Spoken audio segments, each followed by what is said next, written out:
Pernah kamu dengar pemimpin agama berkata begini? Pencuri jemaat, perampas murid, pemecah gereja. Nah, ini mungkin beberapa fitnah atau tuduhan yang orang lain akan cakap jika apa yang terjadi kepada Yohanes Pembaptis terjadi kepada mereka. Apa yang terjadi? Alkitab menyatakan bahawa ada 2 orang murid Yohanes Pembaptis meninggalkannya untuk mengikuti Yesus. Nah, tentang hal ini dinyatakan dalam Yohanes bab yang pertama ayat ke-35 hingga ayat ke-39. Pada hari yang berikut, Yohanes berada di situ lagi bersama 2 orang muridnya. Dia melihat lagi Yesus lalu di tempat itu dan dia berseru, "Lihatlah anak domba Allah." Apabila 2 orang murid Yohanes itu mendengar kata-kata demikian, mereka pun mengikut Yesus. Yesus menoleh dan melihat mereka mengikutnya lalu bertanya, "Apa hajatmu?" Mereka menjawab, "Rabai," artinya guru, "di manakah engkau tinggal?" "Marilah lihat," kata Yesus. Mereka terus mengikutnya dan melihat tempat tinggalnya. Waktu itu kira-kira jam ke-10. Mereka pun tinggal bersama Yesus pada hari itu. Ini firman Tuhan. Nah, persoalannya ialah ini. Kenapa Yohanes Pembaptis tidak menghalang mereka untuk mengikuti Yesus? Ada 3 sebab. Yang pertama ialah memang tujuan Yohanes untuk membawa orang kepada Yesus.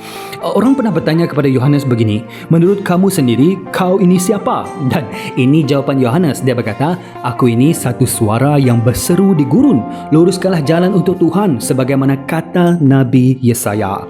Nah, melalui petikan ini kita melihat bahawa Yohanes datang untuk meluruskan jalan agar orang datang kepada Yesus. Dan Yohanes hanya suara, tetapi Yesus ialah Tuhan. Sebab yang kedua ialah ini.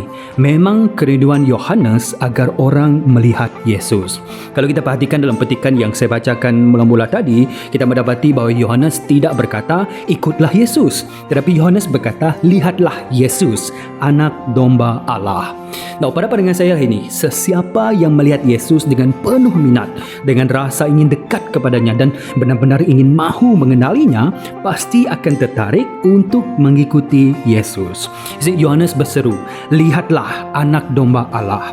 Dan apabila 2 orang muridnya datang kepada Yesus, kita membaca bahawa Yesus sendiri berkata, "Marilah lihat," kata Yesus.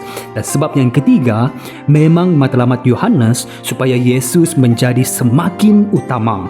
Dalam Yohanes bab yang ketiga, Yohanes bersaksi bagi kali yang terakhir kepada para muridnya. Dan ini kata Yohanes, dia berkata, "Kamu semua menjadi saksiku bahawa aku telah berkata, aku bukanlah Kristus, tetapi aku diutus sebelumnya." Kemudian dia berkata, memang sewajarnya dia, iaitu Yesus, Mesayah, Kristus, dia semakin utama dan aku semakin kecil, kata Yohanes. Jadi 3 sebab kenapa Yohanes tidak menghalang para muridnya untuk mengikuti Yesus. Yang pertama, memang tujuan Yohanes untuk membawa orang kepada Yesus.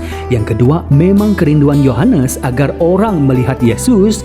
Dan yang ketiga, memang matlamat Yohanes supaya Yesus menjadi semakin utama. Jadi tidak ada isu tentang pencuri jemaat, perampas murid dan pemecah gereja jika orang datang melihat dan mengikuti Tuhan Yesus Kristus Mesayah yang sebenar. Amin.